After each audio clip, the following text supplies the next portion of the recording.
Machilipatnam NH65 పక్కన కేవలం 13,000కే గజం. Sunny sands gated Vilas KBP developers. నమస్తే అండి, మీ అందరికీ కథా కమామిషు ప్రోగ్రామ్కి స్వాగతం.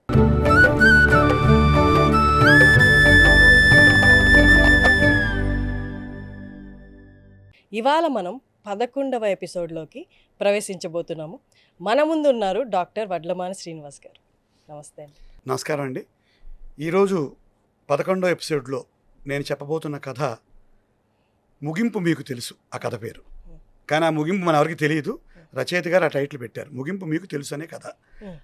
ఈ రచయిత గారి పేరు బుచ్చిబాబు.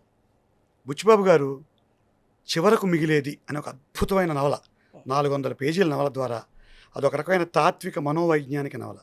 తెలుగు సాహితీ లోకంలో గొప్ప స్థానాన్ని సంపాదించుకున్న రచయిత ఆయన కథకుడుగా కూడా చాలా ప్రసిద్ధి పొందాడు. ఆయన రాసిన కథ ముగింపు మీకు తెలుసు. ఈ కథలోకి వెళ్ళిపోదామండి. ఇది కూడా సుమారుగా ఒక 60-70 సంవత్సరాల క్రితం కథే ఇది కూడా. ముగింపు మీకు తెలుసు. ఈ కథలో కథానాయకుడి పేరు ఆయన ఏం పెట్టలేదు, నేను మన అనువుగా ఉండడం కోసం రాము అని పేరు పెట్టుకున్నాను. ఈ రాము అనే కథానాయకుడు ఒక చౌదరి గారి దగ్గర పనిచేస్తూ ఉంటాడు ఒక పట్టణంలో. ఈ చౌదరి గారికి పులి చర్మాలు, లేడి చర్మాలు, ఇలాంటి అటవీ జంతువుల ఉత్పత్తులు, ఆ చర్మాలంటే ఇష్టం. ఒకరోజు రామాన్ని పిలిచి ఒక పులి చర్మం కొనుక్కురావయ్యా, ఒక అటవీ అధికారిని ఏమన్నా కలిసి అని ఒక పని పురమాయిస్తాడు. సో ఈ రామం గారు ఒక అటవీ అధికారి ఉంటున్న ఊరికి వెళ్ళి వారి ఇంటికి వెళ్తాడు. ఆ అటవీ అధికారి గారి పేరు మూర్తి. మూర్తి గారి ఇంటికి వెళ్తే ఆహ్వానిస్తారు, కూర్చోబెడతారు. మూర్తి గారు లోపల ఉన్నారు, ఒక గంటలో వస్తారు, స్నానం చేస్తున్నారు, మీరు కూర్చోండి అని కూర్చోబెడతారు రామం గారిని. ఆ ఇంటి చుట్టూ చూస్తాడు, పులి బొమ్మలు, లేడి తలకాయలు, అనేక రకాల చర్మాలు వేలాడి తీసుకుంటే భయం వేస్తుంది రామానికి. ఈ ఈ అటవీ అధికారి కూడా ఇలా భయంకరంగా ఉంటాడేమో అనుకుంటాడు. నిజంగానే ఆయన స్నానం చేసి వస్తాడు, 6 అడుగులు 2 అంగుళాలు ఉంటాడు, ఎత్తుగా నల్లగా ఉంటాడు, పెద్ద పెద్ద మీసాలు ఉంటాయి, కళ్ళు చింతనిప్పుల్లో ఉంటాయి. అమ్మో ఇతను కూడా అలాగే ఉన్నాడే భయంగా అనుకుంటాడు. ఆయన ఏమంటాడంటే, నేను పని మీద బయటకు వెళ్తున్నాను, మా అసిస్టెంట్లు వాళ్ళు మీకు చూపిస్తారు, మీరు సెలెక్ట్ చేసుకోండి అని చెప్పి ఆయన ఆ జీపీఎస్కి వెళ్ళిపోతాడు. ఈ లోపల ఒక అసిస్టెంట్ వచ్చి ఫస్ట్ పంది చర్మం చూపిస్తాడు. ఇది నిన్నే కొట్టామండి అడవి పంది, ఈ చర్మం చూడండి అంటాడు. తర్వాత దుప్పి చర్మం, జింక చర్మం, శివంగి చర్మం. బాబు నాకు కావాల్సింది పులి చర్మం అయ్యా, ఇవన్నీ కాదు. శివంగి అంటే దాని చిన్నపిల్ల, సింహం తాలూకు చిన్నపిల్ల. నాకు కావాల్సింది పులి చర్మము, ఇవేం కాదు అని చెప్పి అడుగుతాడు. అడిగిన తర్వాత సరే వాళ్ళు ఈ పులి చర్మం అయితే టెంట్లో ఎక్కడో ఉంటుంది, అక్కడికి వెళ్ళి తెచ్చుకోవాల్సి వస్తుంది, మనం మీరు వచ్చి చూడాల్సి వస్తుంది అంటారు. ఈ లోపల కాఫీ టీలు పంపిస్తారు, కొద్దిగా టిఫిన్లను టీ పంపిస్తారు ఇతనికి తాగడానికి. ఇతను తాగుతూ ఉంటాడు, టీ తాగుతూ ఉంటాడు. తాగుతూ మళ్ళీ చుట్టూ చూస్తూ ఉంటాడు. మూర్తి గారు బయటికి వెళ్ళాడు ఆఫీస్కి. ఈ లోపల నుంచి ఒక ఆడ మనిషి అటు ఇటు తిరుగుతూ కనిపిస్తుంది. ఈ మూర్తి చూస్తాడు, కొంచెం ఆడవాళ్ళకేసి కీన్గానే అబ్జర్వ్ చేస్తాడు. ఈయన చూసిన వెంటనే కళ్ళు పెద్దగా ఉంటాయి ఆవిడవి, అదొకటి తెలుస్తుంది. మళ్ళీ అలా వెళ్ళిపోతుంది ఆవిడ. ఎవరై ఉంటుంది ఈవిడ? మూర్తి గారి భార్య, మూర్తి గారి చెల్లెల, మూర్తి గారి కూతురా అని ఒక అనుమానం వస్తుంది. తర్వాత ఆ టీ తాగి పక్కన పెట్టి ఆ టేబుల్ మీద చూస్తాడు. చూస్తే పుస్తకాలు అన్నీ ఉంటాయి, మధ్యలోంచి ఒక ఆహ్వాన పత్రం కనిపిస్తుంది. ఆశ్చర్యపోతాడు. ఈ ఆహ్వాన పత్రం వీళ్ళ కాలేజీ పూర్వ విద్యార్థుల కలయిక కోసం ఉన్న ఆహ్వాన పత్రం. ఈ రామం గారు చదువుకున్న కళాశాల పూర్వ విద్యార్థులందరూ ఒక రీయూనియన్ లాంటిది పెట్టుకుంటారు, దానికి ఇన్వైట్ చేస్తున్న ఇన్విటేషన్ అది. ఇదేంటి మా కాలేజీ ఇక్కడ ఉందని కొంచెం ఆశ్చర్యపోతాడు. అనుకునే లోపు ఆవిడ బయటకు వస్తుంది. వచ్చి, మీకు దాంట్లో చక్కెర వేయలేదు, మేము బెల్లం వేసాం, ఇక్కడ చక్కెర దొరకదు, బెల్లం సరిపోయిందా అంటుంది. మా ఆఫీసర్ గారి భార్య, తలెత్తి చెప్పాలా చెప్పకూడదా, మనమేమో చర్మం కొనుక్కోవడానికి వచ్చాం. ఈ అనుమానంలో ఉండి తలెత్తి, మూర్తి గారు మీకు ఏమవుతారు అంటాడు. అంటే మా వారండి మూర్తి గారు, నేను మూర్తి గారి భార్యని. మూర్తి గారు ఏ కాలేజీలో చదివారు అని అడగబోతాడు. మీరు ఇంకా నన్ను గుర్తుపట్టలేదా అంటుంది ఆవిడ గట్టిగా. చూస్తాడు, నేనండి సీతామహాలక్ష్మిని, మనంతా కలిసి చదువుకున్నా ఉంటుంది ఆవిడ. వెంటనే తను రీకలెక్ట్ చేసుకోవడానికి ప్రయత్నం చేస్తాడు. చేసుకుంటుంటే వీళ్ళ కళాశాలలో 3 ఆడపిల్లలు. ఆ రోజుల్లో ఆడపిల్లల్ని కాలేజీకి పంపించేవారు కాదు. ఈ సీతాదేవి ఊడి పేరు, సీతారామమ్మ అనేవారు. సీతాదేవి గారు ఆ ఊరు తహసీల్దార్ కూతురు. కలెక్టర్ గారి ప్రభావంతో తహసీల్దార్ ఈవిని చేర్పించాడు. కలెక్టర్ గారికి స్త్రీ విద్య అంటే ఇష్టం. సో తహసీల్దార్ భయం వేసి ఈవిని కాలేజీలో చేర్పించాడు. ఆనా అని ఒక క్రిస్టియన్ ఆవిడ చదువుకుంటూ ఉంటుంది. జయతి అని ఒక బెంగాలీ ఆవిడ, ఒక డాక్టర్ గారు అమ్మాయి. వీళ్ళ 3 ఆడవాళ్ళు. సో ఇది అవుతూ ఉంటుంది. ఆవిడ గుర్తుపెట్టి ఈ మాటలు మాట్లాడుతూ ఉంటుంది. 15 ఏళ్ళు అయిపోయింది, 16 ఏళ్ళు. మీరు ఎలా కనిపెట్టారు నన్ను అని అడుగుతాడు ఇతను. Hmm. మీరు ఎలా కనిపెట్టారు నన్ను అంటాడు. Hmm. ఎలా తెలిసింది మీకంటే ఏం లేదండి, మన ఆహ్వాన పత్రం ఒకటి దొరికింది కాలేజీది. వెంటనే నేను ఇంట్లోకి వెళ్ళి వెతుకుతుంటే మన పాత మ్యాగజైన్ ఒకటి దొరికింది, అందులో మన గ్రూప్ ఫోటో ఒకటి ఉంది, అందులో మిమ్మల్ని చూశాను. ఇక్కడ చూస్తే మీరు అది సామ్యం కనిపించి నేను అడిగాను. నేను ఎలా ఉన్నాను అంటుంది. అమ్మ చాలా మారిపోయారు అని ఇప్పుడే తెస్తానని నా లోపలికి వెళ్ళి మ్యాగజైన్ తేడానికి వెళ్తుంది. ఈ లోపల ఈయనకి అన్ని ఆలోచనలు తిరుగుతూ ఉంటాయి. ఏ ఆధ్యాత్మిక అన్వేషణ కూడా, ఏ తపశ్శక్తి కూడా యవ్వనం నుంచి వార్ధక్యానికి వెళ్లకుండా ఆపలేవు కదా. యవ్వనంలో పెట్టరేగిపోతాం, నడి వయసులో నెమ్మదిస్తాం, వార్ధక్యం వస్తే కుంగిపోతాం. దీన్ని ఆపగలిగిన శక్తి ఏమైనా ఉందా అనుకునే వాడు వస్తుంది పుస్తకం తీసుకుని. చూడండి పుస్తకం, మన ఫ్రెండ్స్ అంతా ఉన్నారని. మొట్టమొదటిగా రవీంద్ర అనే ఆయన చూపిస్తుంది. ఈ రవీంద్ర గొప్ప ఇంగ్లీష్ పండితుడు లాంటి వాడు, మన కాలేజీలో లెక్చరర్స్ కూడా భయపడేవారు ఇతన్ని చూసి. షేక్స్పియర్ భయపడేంత ఇంగ్లీష్ ఏంది అంటుంది. అని ఇప్పుడు ఏం చేస్తున్నాడో అంటుంది. అనగానే రామన్ చెప్తాడు, ఈ మధ్య నేను పెరుంబూరులో కలిశాను రవీంద్రని, ఆయన గూడ్స్ బండిలో ఒక గార్డ్గా పనిచేస్తున్నాడు అంటాడు. వాడు ఆశ్చర్యపోతుంది, ఎక్కడ షేక్స్పియర్ ఇంగ్లీషు, ఎక్కడ గార్డు, ఇది కదా అనుకుంటుంది. నెక్స్ట్ మళ్ళీ ఆనా ఏమైందని గుర్తు తెచ్చుకుంటారు. ఆనా టీచర్ అవుతుంది. జైతి ఏమైంది, డాక్టర్ అయింది. 3 పిల్లలు, కళ్ళజోడు కూడా వచ్చింది అంటుంది. కళ్ళజోడు రావడం అంటే ఆ రోజుల్లో వయసు ఎక్కువైనట్టు, ఇప్పుడుగా చత్వారం వచ్చినట్టు. తర్వాత గోపాలం గారు కదా వీడు అంటాడు. అవును, తెలుగు మాస్టర్ని బాధ పెట్టేవాడు ఆ గోపాలమే. ఇక ఈ 2వ వరుసలోనే మీరే ఇవాళ పులిచర్మం కొనుక్కోవడానికి మా ఇంటికి వచ్చారంటుంది. పెద్దగా నవ్వుకుంటారు. అని చూడండి, మీరు ఆడవాళ్ళు కాబట్టి మీకు ఇన్విటేషన్ పంపించారు, నాకు అసలు ఇన్విటేషన్ రాలేదు ఈ కార్యక్రమాన్ని అంటాడు. అని అదేం కాదండి, పంపించే ఉంటారు రకరకాల అడ్రస్లకి తిరిగి మీ దగ్గరికి వచ్చి ఉంటుందని ఆవిడ సర్ది చెప్తుంది. సర్ది చెప్పిన తర్వాత ఈ లోపల వాళ్ళు వస్తారు, అసిస్టెంట్లు వచ్చి జేమ్స్ జాలయ్య ఇద్దరు వచ్చి, ఆ పులిచర్మం ఇక్కడికి తేలేమండి, అక్కడ మన టెంట్కే వచ్చి తీసుకోవాలి, మీరు అక్కడ రమ్మంటున్నారు సార్ అని చెప్తారు వాళ్ళు. మీరు వెళ్ళి నేను చెప్పాను చెప్పి ఎక్కడికి పట్టండి పులిచర్మం అని చెప్పి ఆవిడ గట్టిగా చెప్తుంది. చెప్పిన తర్వాత ఇదిగో ఈ 3వ వరుసలో ఈ మూలన ఉన్నాడే పాపం మురళి, ఈ కథ అంతా ఈ పాపం మురళిదే. ఈ పాపం మురళికి ఏమైందో, ఎక్కడున్నాడో మీకు ఏమైనా తెలుసా? ఎవరండి ఈ మురళి అంటాడు ఇతను. రామం, అదేనండి పావలా ఫ్లూట్ మీద వేణుగానం పాడేవాడే ఆ మురళి. ఓ అతనా, మేము బాలకృష్ణ అని పిలిచేవాళ్ళం, ఆయన మురళిని పిలిచేవాళ్ళం కాదు. బాలకృష్ణ ఏమయ్యాడో తెలియదండి, ఎక్కడికి వెళ్ళిపోయాడో తెలియదు మాకు అంటాడు ఇతను. అయ్యో అతను గొప్పగా పాడేవాడు పావలా ఫ్లూట్ మీద, ఆ మీర్ సాహెబ్ అని ఒక ఆయన దగ్గర ఫ్లూట్లు కొనుక్కుని అందరికీ అమ్మేవాడు, మేము మాత్రం పెన్సిళ్ళు అవి ఆయనకి దూరంగా ఉంచేవాళ్ళం, ఆ పెన్సిల్ కూడా ఫ్లూట్లో ఎక్కడ వాడేస్తాడని భయం వేసేది మాకు అని చెప్తున్నాడు. నాకైతే ఈయన గుర్తులేడండి, ఎక్కడ ఏమైపోయాడో తెలియదు అంటాడు ఈయన, ఎవరు రామన్ గారు. ఈ లోపల మళ్ళీ వాళ్ళందరూ జేమ్స్ వాళ్ళు రమ్మంటున్నారు మిమ్మల్ని పులిచర్మం కోసం అంటారు. వీళ్ళు లేస్తారు వెళ్ళడానికి, మీరు ఆగండి, మీరు వెళ్ళి పట్టండి అయ్యా అని హుకుం జారీ చేస్తుంది. చెప్పిన మా ఇల్లు చూద్దురు రండి అని ఆవిడ ఇతని ఇల్లు చూపించడం మొదలు పెడుతుంది. ఆవిడ ఈ లోపల ఒక చక్కటి చీర కూడా మార్చుకుని వస్తుంది. ఈ లోపల మొత్తం ఇల్లు, లాను, పెద్ద ఫారెస్ట్ ఆఫీసర్ బంగ్లా. అప్పుడు మళ్ళీ తేరిపారు చూస్తాడు ఆవిడని. చూసి కళ్ళు భలే పెద్దగా ఉన్నాయి అప్పట్లాగే అనుకుంటాడు. కానీ కొంత ముదిం మీద పడింది. అందుకే ఈ యవ్వనం జారిపోవడం అనే విషయాన్ని మన మనస్సు గుర్తించకపోవడాన్ని రచయితలు బాగా తిట్టుకుంటారని ఒకసారి కౌలిని రచయితలు గుర్తు చేసుకుంటాడు. తర్వాత ఇంకోటి ఏమనుకుంటాడంటే, ఈవిడ పెదవులు సాయం సమయంలో మబ్బుల్లోంచి బయటకు వస్తున్న సూర్యకిరణాల్లాగా భలే ఎర్రగా ఉన్నాయనుకుంటాడు. అని మళ్ళీ ఇటువంటి ఆలోచనలు నాకు రాకూడదని అనుకుంటాడు. అనుకుని మీరు ఏం మారలేదు, మీరు బాగా మారిపోయారు, అలా అయిపోయారు ఏమిటి అంటుంది ఆవిడ. ఇంకా నయం, అలా లావుగా అయిపోయారు ఏమిటి అనలేదని ఆనందపడతాడు. వీడు లావుగా అయిపోయాడు బాగా అని. ఇల్లు చూద్దరు కానీ ఇల్లంతా తిప్పుతూ ఉంటుంది. తిప్పుతూ మా వారు పేరుకే ఫారెస్ట్ ఆఫీసరు, నన్ను పెళ్లి చేసుకోకముందు చాలా పిరికివాడు ఆయన, నన్ను పెళ్ళి ఆడిన తర్వాత చాలా పోరాట యోధుడు అయిపోయాడు. శివంగిల్ని కొట్టేస్తాడు గంటలో, పులిని వేటాడేస్తాడు అరగంటలో, లేళ్ళు దుప్పులు ఏమి నిలబడవు ఈయన వేట ముందు, అంత గొప్పవాడు అయిపోయాడు అన్నప్పుడు భర్తను గురించి అంతలా పొగుడుతున్న ఆవిడని చూసి వాళ్ళిద్దరు అన్యోన్యత ఎంత గొప్పదో ఈ రామానికి ఒక అవగాహన వస్తుంది. మీరు ఏమనుకోనంటే మీ ఇద్దరికి వివాహం ఎలా అయిందో చెప్తారా అంటాడు. చెప్తే అదొక విచిత్రమైన కథ అండి. ఒకరోజు మా పెద్దనాన్నగారిని కలవడం కోసం నేను, మా పిన్ని, మా వంటవాడు మా కారులో బయలుదేరాం. ఒక దట్టమైన అడవి గుండా వెళ్తున్నాం. టైర్ పంచర్ అయింది, కారు ఆగిపోయింది. రాత్రి 10 అయింది, చిమ్మ చీకటి. సరే స్టెఫ్నీ కూడా లేదు. లైట్లు వెలిగించుదామని ఒక మంట పెట్టాం. వర్షం వచ్చి మంట ఆగిపోయింది. పుల్లు సింహాలు వచ్చి చంపేస్తామని భయపడుతుండగా మా ముందు ఒక జీప్ ఆగింది. గడ్డంతో ఉన్న ఒక 6 అడుగుల ఫారెస్ట్ ఆఫీసర్ దిగారు. ఆయనే మూర్తి గారు. మీకేం భయం లేదమ్మా అని వారి టెంట్కి తీసుకెళ్ళి మాకు భోజన వసతులు అన్నీ కూడా కల్పించారు. ఆయన బాగున్నారు అనుకున్నాను. తర్వాత ఆయన కూడా చెప్పడం మొదలెట్టాడు, నేను నా వంటవాళ్ళు, నా టెంటు, నా సామాగ్రి రావడం కూడా లేట్ అయింది, ఇప్పుడే వచ్చింది, ఈ చీకట్లో ఏమైపోతానో అని భయపడ్డాను నేను, మీరు రాకపోతే చచ్చిపోయాడేమో అంటాడు. ఓహో ఈయన పిరికివాడు అనమాట అని అప్పుడే నాకు అర్థమైంది అనుకుంటాను.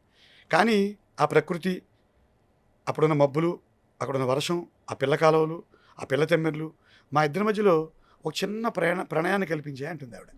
అది పెళ్ళికి దారితీసాయని చెప్తుంది. ఇలా మళ్ళీ జేమ్స్ జాలయ వస్తారు. రండి టెంట్కి వెళ్ళిపోదాం, లాభం లేదు, రమ్మంటున్నారు ఆఫీసర్ గారు, అది తేలేమంటే అమ్మ నేను వెళ్ళొస్తానని వెళ్తాడు. వేలం లేకుండా మూర్తి గారు తక్కువ రేటుగా పులి చర్మానికి ఈయనకి ఇస్తాడు. ఇచ్చిన తర్వాత నేను బయలుదేరతానండి అని చెప్తే లేదు లేదు ఇంటికి వెళ్ళి భోజనం చేసి వెళ్దాం అంటాడు మూర్తి గారు. లేదంటే నాకు సమయం లేదు, మా చౌదరి గారు నిరీక్షిస్తూ ఉంటాడు ఈ పులి చర్మం కోసం అనగానే, లేదు పోనీ ఇంటికి వెళ్ళి కాఫీ తాగెళ్తారు అని అంటాడు. ఇంటికి వెళ్ళి ఆవిడ ఒక నిమ్మరసం ఇస్తుంది. తాగిన తర్వాత మా జ్ఞాపకంగా మీరు తీసుకోండి అని ఒక హంటర్ ఇస్తారు. హంటర్ అంటే కొరడా గుర్తుగా ఇచ్చి ఆయన లోపలికి వెళ్తాడు. ఈ హంటర్ కేసు చూసుకుంటాడు ఈయన. ఓ 2 అడుగులు పొడుగు ఉంటుంది, కానీ అక్కడక్కడ చిరిగి కొన్ని చోట్ల మరకలతో ఉంటుంది. ఈ రామ ఏం చేస్తాడు, అక్కడ ఇంకా చూస్తే టేబుల్ మీద 4 హంటర్లు ఉంటాయి కొరడాలు. వెళ్ళి జాగ్రత్తగా చూసి అక్కడ పెట్టి ఒక మంచి హంటర్ తీసేసుకుని వాళ్ళకి బాయ్ చెప్పి బయలుదేరతాడు. కొరడా ఏంది సార్? గుర్తుగా ఇచ్చారు వాళ్ళు, గుర్తుగా ఇచ్చారు ఈయనకి ఒక హంటర్. నార్మల్గా దాన్ని హంటింగ్ చేయడానికి అంతే, చిన్నదా అడవుల్లో పోయి సింబాలిక్గా ఉండేది, అది డెకరేటివ్ పీసే ఒక రకంగా. అది ఈయనకి ఇచ్చారు. ఓ 2 అడుగులు పొడుగు కదా, ఈయన మార్చేసుకున్నాడు హంటర్ని. వాళ్ళు ఇచ్చింది నచ్చక కొంచెం కొత్తగా ఉన్న హంటర్ తీసేసుకుని ఈయన ఇంటికి బయలుదేరాడు. వెళ్తూ వెళ్తూ పాపం మురళి ఏందేమిటి అంటే, పాపం అంటే సానుభూత, పాపిష్టోడనే, అయ్యో పాపమనే, ఇలాంటి పాపం చాలా సందర్భాల్లో వాడతాం కదా అనుకుంటాడు. పాపాలు చేయడం అంటే వేరు, పాపం చేయడం అంటే వేరు, ఇలా అనుకుంటూ ఈ పాపం ఎటువంటి పాపం అంటే సానుభూతి పాపమే అనుకుంటాడు. పాప ఈ మురళి మీద సీతాదేవి గారికి సానుభూతి ఉంది, అందుకే అడిగిందేమో అనుకుంటాడు. ఎలాగో అలాగా ఈ మురళి ఉరఫ్ బాలకృష్ణని పట్టుకోవాల్సిందే అనుకుంటాడు. మొట్టమొదటిగా అతనికి గుర్తొచ్చిన వాడి పేరు గోపాలం. ఇతను చాలా రోజులు ఉత్తరాలు కూడా రాసుకుంటారు. సరే ఈ గోపాలం ఎక్కడుంటాడని అనుకునే లోపే ఆ సాయంత్రం ఇతను ఒక ఎగ్జిబిషన్కి వెళ్తాడు, అగ్రికల్చర్ ఎగ్జిబిషన్కి. అక్కడ గోపాలం కనిపిస్తాడు. అరే గోపాలం నువ్వు ఇక్కడ ఉన్నావు ఏంటంటే, ఎగ్జిబిషన్ ఇన్ఛార్జ్ నేనే, అగ్రికల్చర్ ప్రోడక్ట్స్ మీకు చెప్పడానికి నన్ను ఇక్కడ నియమించింది ప్రభుత్వం, నువ్వు ఇలా వచ్చావు చూడడానికి వచ్చావా అని అగ్రికల్చర్ గురించి చెప్పబోతాడు. మరి ఆ తర్వాత తెలుసుకుందాం, ఈ బాలకృష్ణ గారి గురించి ఏమైనా తెలిసేట్రా నీకు అని అడుగుతాడు. అదేరా వాడు ఆ మ్యాగజైన్లో కవిత్వం రాశాడు, ఆ బాలుగాడే కదా, అదే అంతసేపు ఆ శృంగార కవిత్వం రాసేవాడు మ్యాగజైన్లో వాడే కదా, ఆ శృంగార జాడ్యంతో కవిత్వం రాసేవాడు అని, వాడి గురించి నీకెందుకు అంటాడు గోపాలం. ఏం లేదురా మన క్లాస్మేట్స్ అంతా ఏం చేస్తున్నారా తెలుసుకోవాలని ఒక ఉత్సుకత అంటాడు. మరి వాడి గురించి నాకంటే కూడా రంగాచారి గారికి బాగా తెలుసురా అంటాడు. రంగాచారి ఇక్కడ లేడు కదరా, వాడిని నేనేలా అడగను అంటాడు. లేదు రంగాచారి ఇరిగేషన్లో పనిచేస్తున్నాడు డిపార్ట్మెంట్లో, ఈ మధ్య 6 నెలలు అయింది, మన ఊరికే వాడు ట్రాన్స్ఫర్ అయ్యి వచ్చాడు అంటాడు. వెంటనే ఒక ఇంగ్లీష్ సామెత గుర్తొస్తుంది దీనికి, దగ్గర అయ్యే కొద్దీ దూరం అవడం అనేది. రంగాచారి దగ్గరగా వచ్చాడు ఈ ఊళ్ళోకి, కానీ మనకి దూరంగానే ఉన్నాడు అని ఒక ఆలోచనతో ఒక ఇంగ్లీష్ కొటేషన్ గుర్తెచ్చుకుంటాడు. వెంటనే రంగాచారి దగ్గరికి వెళ్తాడు. వెళ్ళి రంగాచారి బాగున్నావా, అరే మన బాలకృష్ణ ఏమయ్యాడు ఏమైనా ఐడియా ఉందంటే, బాలకృష్ణ అంటే వాడే కథలు రాస్తాడు వాడేగా అంటాడు. అవును వాడే. అదే రంభ అనే కథ రాశాడు మ్యాగజైన్లో వాడే కదా, అవును కరెక్టే, రంభ కథ బాగా రాశాడు అంటాడు రంగాచారి. మరి బాలకృష్ణకి ఏమైంది చెప్పరా, రంభ కథ అంటా అంటే, ఆ రంభ దగ్గరికి వెళ్ళిపోయి ఉంటాడు అంటాడు. అర్థం కాలేదు, ఏమైంది అంటాడు. ఒరే కిందటి సంవత్సరమే క్షయవ్యాధి వచ్చి చచ్చిపోయాడు రా బాలకృష్ణ అని బాధగా చెప్తాడు. పాపం ఆ రంభతో ఏమైనా డ్యాన్స్ చేస్తుంటాడు, స్వర్గానికి వెళ్ళని ఉద్దేశంతో చెప్పానంటాడు. ఏం మాటలు రావి, మన స్నేహితుడు మన సహాధ్యాయి చచ్చిపోవడాన్ని ఇలా చెప్తావా అని బాధతో బయటకు వస్తాడు. చాలా బాధ అనిపిస్తుంది. ఈ విషయాన్ని సీతాదేవి గారికి ఉత్తరం రాసి చెప్దాం అనుకుంటాడు, కానీ ఆవిడ బాధ పెట్టడం ఎందుకు, పాపం మురళి అని అనుకుంటాడు. అనుకుని సినిమాకి వెళ్తాడు ఈ బాధలో. కరెక్ట్గా ఇంటర్వ్యూలో సోడా తాగుదాం అని బయటకు వస్తే వెనకాల నుంచి ఒకడు భుజం మీద కొడతాడు. తిరిగి చూస్తే గురునాథం మళ్ళీ ఒక సహాధ్యాయి, ఒక క్లాస్మేటు. సన్నగా రివట్లాగా అందంగా ఉండేవాడు గురునాథం చిన్నప్పుడు. ఇప్పుడు ప్రకృతి యొక్క కాలం యొక్క మహిమను ఎవడో ఆపలేడు అనడానికి నిదర్శనంగా చాలా లావుగా, అంటే చొక్కా ఇన్షర్ట్ లోపల పట్టినంత పొట్టేసుకుని గురునాథం కనిపిస్తాడు. కనపడగానే గురునాథం పాపం బాలకృష్ణ టీబీతో చచ్చిపోయాడు తెలుసా నీకు, క్షయవ్యాధి అంటాడు. ఎవడు చెప్పాడురా నీకు, బాలకృష్ణ చచ్చిపోవడం ఏంటి, చచ్చిపోయిన వాళ్ళకి ఇన్సూరెన్స్లు ఇప్పించి ఇన్సూరెన్స్ ఏజెంట్గా పనిచేస్తున్నాడు రా మన బాలకృష్ణ అంటాడు. కాదురా అంటాడు. ఒరే ఆ చచ్చిపోయిన బాలకృష్ణ చౌదరి మన పక్క సెక్షన్ వాడు, మన బాలకృష్ణ గారు బేషుగ్గా ఉన్నాడు అంటాడు. ఒరే మన బాలకృష్ణ బేషుగ్గా ఉన్నాడంటే నువ్వు ఎప్పుడు కలిసావు అంటాడు రాము ఆయన్ని, ఎవరిని మన గురునాథాన్ని. 4 ఏళ్ళు అయిందిరా కలిసి అని చెప్తాడు.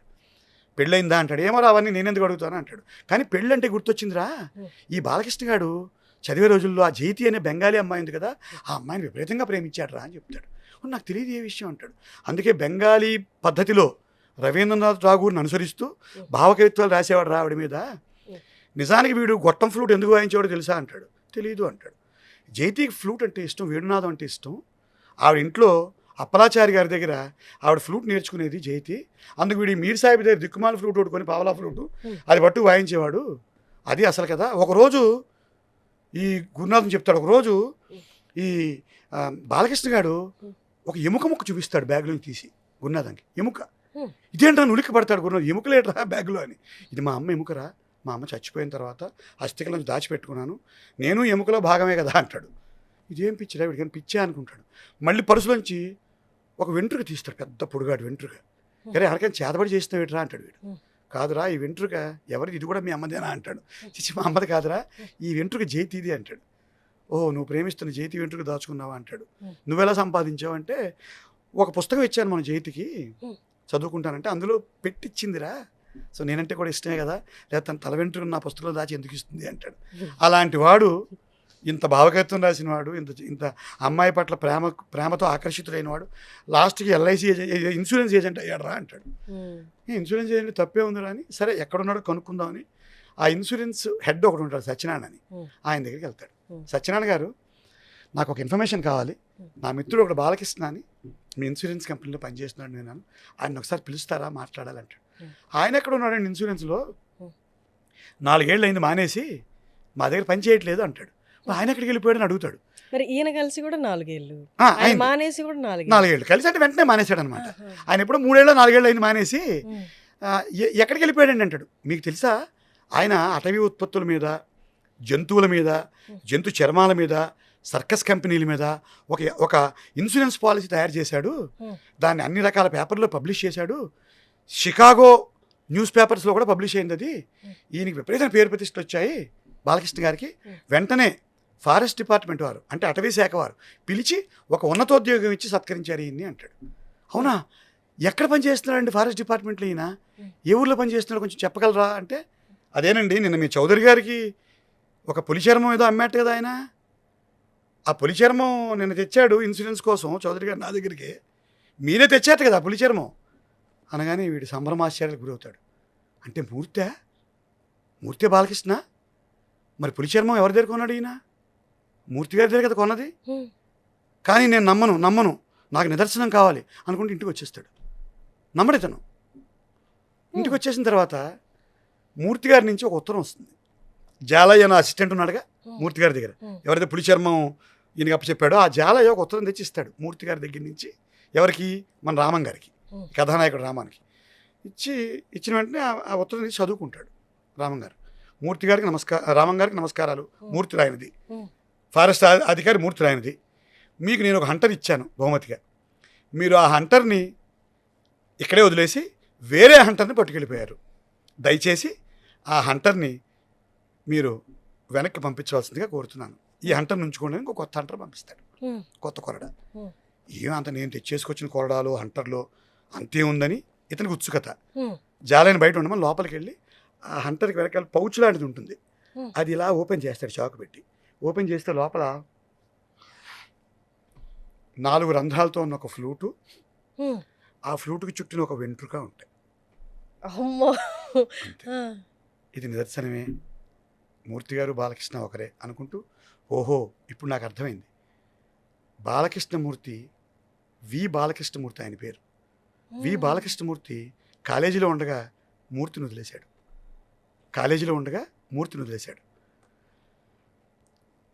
ఉద్యోగంలోకి వచ్చిన తర్వాత బాలాను వదిలేశాడు. వీకే మూర్తిగా స్థిరపడిపోయాడు. గడ్డం పెంచేసి గతం తాలూకు రూపురేఖలను కూడా మార్పు చేసేసుకుని సీతాదేవిని పెళ్ళాడేశాడు.